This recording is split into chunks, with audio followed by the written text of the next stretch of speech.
Shalom, Bapak Ibu, Saudara-saudari yang terkasih dimanapun berada. Damai sejahtera buat kita semua dari Tuhan kita, Yesus Kristus. Seperti biasanya, setiap hari kita merayakan pestanya orang-orang kudus. Semoga kita yang selalu merindukan tentang perjalanan kisah para santo dan santa yang kita dengarkan setiap hari, iman kita semakin dipertebal dan kita semakin diberkati. Oleh karenanya bisa meniru bahkan juga meneladani apa yang telah dilakukan oleh para santo dan santa yang telah dahulu memuliakan nama Tuhan kita Yesus Kristus. Bapak Ibu, saudara-saudari yang terkasih, hari ini hari Jumat tanggal 18 Maret tahun 2022. Kita merayakan pestanya Santo Cyrillus dari Yerusalem, uskup dan pengaku iman. Saya akan menceritakan secara singkat bagaimana kisah dan perjalanannya. Dengarkan ya, Bapak Ibu, saudara-saudari yang terkasih. Cyrillus lahir di Yerusalem kira-kira pada tahun 315 dan meninggal di sana pada tanggal 18 Maret tahun 386. Ia ditahbiskan menjadi imam oleh Santo Maximus, uskup Yerusalem. Ia juga diangkat sebagai katekis khusus untuk para calon permandian ataupun katekumen. Untuk membantu imam-imam dan katekis lainnya, ia menulis sebuah buku pelajaran agama. Buku Katekismus ini merupakan buku pelajaran agama pertama yang secara ringkas menguraikan kredo para rasul dan sakramen-sakramen. Sesudah menerangkan tentang sifat-sifat Allah yang Maha Esa, Cyrillus menulis pengetahuan terbesar mengenai Allah adalah mengakui cinta kasihnya dengan iman dan mengenal kebenarannya. Penjelasannya tentang Ekaristi Kudus tegas dan terang. Ia menulis, oleh karena Kristus sendiri telah memberkati roti persembahan sambil berkata, "Inilah tubuhku." Siapakah yang berani bersangsi terhadap kebenaran ini? Dan setelah mengucap berkat atas roti, ia mengambil anggur, memberkatinya sambil berkata, "Inilah darahku." Siapa lagi yang masih bersangsi terhadap kebenaran ini? Dengan berkata ini, bukanlah darahnya? Sepeninggal uskup Maximus, Cyrillus terpilih sebagai uskup Yerusalem pada tahun 350. Awal karyanya sebagai uskup di Yerusalem pada tahun 350. Awal karyanya dimulai dengan suatu penampakan ajaib di langit. Sebuah salib besar tampak di langit dengan cahaya yang berkilau-kilau, meliputi puncak Kalvari hingga Taman Zaitun. Penampakan ini menandakan penderitaan yang akan dialaminya sebagai seorang uskup. Seperti uskup-uskup lainnya pada masa itu, Cyrillus juga beberapa kali dikejar dan diusir dari wilayah keuskupannya karena perlawanannya terhadap ajaran sesat Arianisme. Ia baru mulai memimpin gereja Yerusalem dengan tenang hingga kematiannya pada tahun 386 setelah kematian Kaisar Valentinus. Nah, Bapak Ibu, saudara-saudari yang terkasih, Begitulah cerita singkat tentang perjalanan Santo Cyrillus dari Yerusalem. Saya akan melanjutkan dengan bacaan liturgi dan renungan harian Katolik. Terima kasih buat Bapak, Ibu, Saudara-saudari yang terkasih yang setia selalu mendengarkan firman Tuhan melalui bacaan liturgi dan juga tentang renungan harian Katolik. Saya mohon pamit dulu. Terima kasih, Tuhan Yesus memberkati. Amin. Hari ini, hari Jumat, tanggal 18 Maret tahun 2022. Bacaan pertama diambil dari kitab Kejadian 37, ayat 3-4, ayat 12, ayat 13a, ayat 17b, sampai 28. Israel lebih mengasihi Yusuf daripada semua anaknya yang lain, sebab Yusuf itu anak yang lahir pada masa tuanya, dan ia menyuruh membuat jubah yang maha indah bagi dia. Setelah dilihat oleh saudara-saudaranya bahwa ayah mereka lebih mengasihi Yusuf daripada semua saudaranya, maka bencilah mereka itu kepada Yusuf dan tidak mau menyapanya dengan ramah. Pada suatu hari, pergilah saudara-saudara Yusuf mengembalakan kambing domba ayahnya dekat Sikhem. Lalu Israel berkata kepada Yusuf, "Bukankah saudara-saudaramu mengembalakan kambing domba dekat Sikhem? Marilah engkau kusuruh kepada mereka." Maka Yusuf menyusul saudara-saudaranya itu, dan didapatinya mereka di Dotan. Dari jauh Yusuf telah kelihatan kepada mereka. Tetapi sebelum ia dekat pada mereka, mereka telah bermufakat mencari daya upaya untuk membunuhnya. Kata mereka seorang kepada yang lain, "Lihat, tukang mimpi kita itu datang. Sekarang, marilah kita bunuh dia dan kita lemparkan ke dalam salah satu sumur ini. Lalu kita katakan, seekor binatang buas telah menerkamnya. Dan kita akan lihat nanti bagaimana jadinya dengan mimpinya itu." Ketika Ruben mendengar hal ini, ia ingin melepaskan Yusuf dari tangan mereka. Sebab itu kata Ruben, "Janganlah kita bunuh dia." Lagi kata Ruben kepada mereka, "Janganlah tumpahkan darah, lemparkan saja dia ke dalam sumur yang ada di padang gurun ini, tetapi janganlah apa-apakan dia." Maksud Ruben, ia hendak melepaskan Yusuf dari tangan mereka dan membawanya kembali kepada ayahnya. Baru saja Yusuf sampai pada saudara-saudaranya, mereka pun menanggalkan jubah Yusuf, jubah maha indah yang dipakainya itu. Lalu mereka membawa dia dan melemparkannya ke dalam sumur.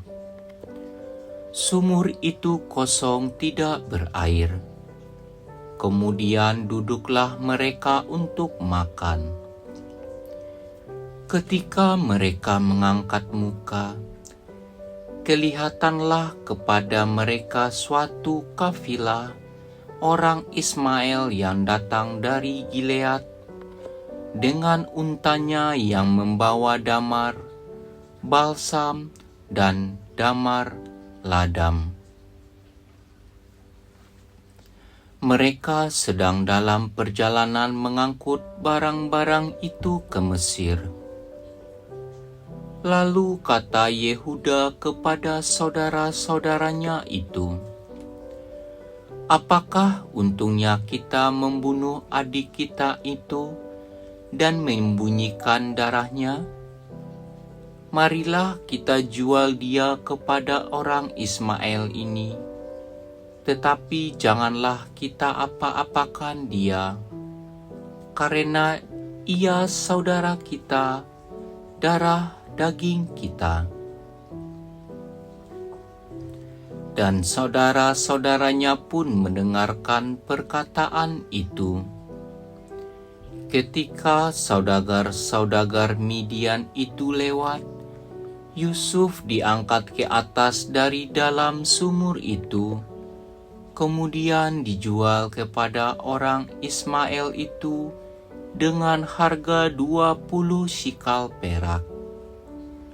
Lalu Yusuf dibawa mereka ke Mesir. Demikianlah sabda Tuhan. Syukur kepada Allah. Inilah Injil Tuhan kita Yesus Kristus menurut Matius. Dimuliakanlah Tuhan.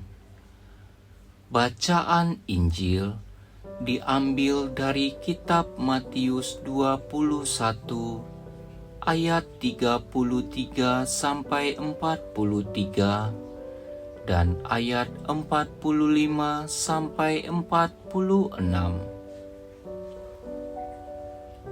Sekali peristiwa Yesus berkata kepada imam-imam kepala serta tua-tua bangsa Yahudi, "Dengarkanlah perumpamaan ini.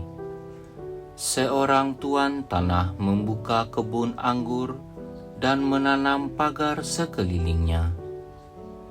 Ia menggali lubang tempat memeras anggur dan mendirikan menara jaga di dalam kebun itu. Kemudian ia menyewa kebun itu kepada penggarap-penggarap, lalu berangkat ke negeri lain. Ketika hampir tiba musim petik, ia menyuruh hamba-hambanya kepada penggarap-penggarap itu untuk menerima hasil yang menjadi bagiannya. Tetapi para penggarap menangkap hamba-hamba itu, yang seorang mereka pukul, yang lain mereka bunuh, dan yang lain lagi mereka lempari dengan batu. Kemudian tuan itu menyuruh pula hamba-hamba yang lain, lebih banyak daripada yang semula. Tetapi mereka pun diperlakukan sama seperti kawan-kawan mereka. Akhirnya tuan itu menyuruh anaknya kepada mereka. Pikirnya, anakku pasti mereka segani. Tetapi ketika para penggarap melihat anak itu, mereka berkata seorang kepada yang lain, "Ia adalah ahli waris. Mari kita bunuh dia, supaya warisannya menjadi milik kita." Maka mereka menangkap dia dan melemparkannya keluar kebun anggur itu, lalu membunuhnya. Maka apabila tuan kebun anggur itu datang, apakah yang akan dilakukannya dengan penggarap-penggarap itu? Kata imam-imam kepala dan tua-tua itu kepada Yesus, "Ia akan membinasakan orang-orang jahat itu, dan kebun anggurnya akan disewakannya kepada penggarap-penggarap lain yang akan menyerahkan hasil kepadanya pada waktunya. Kata Yesus kepada mereka, "Belum pernahkah kamu baca dalam kitab suci? Batu yang dibuang oleh tukang-tukang bangunan telah menjadi batu penjuru? Hal itu terjadi dari pihak Tuhan, suatu perbuatan ajaib di mata kita. Sebab itu, aku berkata kepadamu, kerajaan Allah akan diambil daripadamu dan akan diberikan kepada suatu bangsa yang akan menghasilkan buah kerajaan itu." Mendengar perumpamaan Yesus itu, imam-imam kepala dan orang-orang Farisi mengerti bahwa merekalah yang dimaksudkannya. Maka mereka berusaha menangkap dia. Tetapi mereka takut kepada orang banyak, karena orang banyak itu menganggap Yesus nabi. Demikianlah Injil Tuhan. Terpujilah Kristus. Renungan Harian Katolik hari ini, hari Jumat, tanggal 18 Maret tahun 2022. Dosa dimulai ketika manusia berusaha untuk memiliki hidupnya dan menjadi tuan atas hidupnya sendiri, seraya melepaskan diri dari Tuhan. Ia akan mulai melihat sesama sebagai saingan dan bukan sebagai saudara. Dengan cara demikian, hidup bersama menjadi serupa neraka, penuh konflik, sirik, dan intrik. Inilah yang terjadi pada Kain dan Habel, juga pada Yusuf dengan saudara-saudaranya. Kisah serupa dilukiskan Yesus dengan perumpamaan pemilik kebun anggur yang menyerahkan kebunnya ke tangan penyewa. Namun si penyewa tidak ingin berbagi hasil panenan, membunuh setiap utusan dan putra pemilik kebun. Perumpamaan itu dimaksudkan untuk para pemimpin Yahudi saat itu. Namun, perumpamaan yang serupa masih relevan untuk para pejabat sepanjang zaman, termasuk saat ini. Kita harus menyadari bahwa jabatan itu hanya mandat atau kepercayaan dari Tuhan. Bahkan kehidupan yang kita miliki merupakan anugerah dari Tuhan yang patut kita pertanggungjawabkan kepadanya. Apakah hidup saya sungguh berbuah bagi Tuhan, ataukah hanya untuk dinikmati sendiri? Apakah jabatan saya di rumah, di tempat kerja, di sekolah, di gereja saya gunakan sesuai amanah yang Tuhan berikan? Apakah saya setiap hari mempertanggungjawabkan hidup dan jabatan saya pada Tuhan? Apakah saya menerima kehadiran Yesus, Putera Allah, dengan terbuka untuk senantiasa mengingatkan misi yang Tuhan berikan pada saya? Pertanyaan-pertanyaan itu seharusnya menjadi bahan permenungan kita sepanjang hari ini. Semoga demikian. Amin.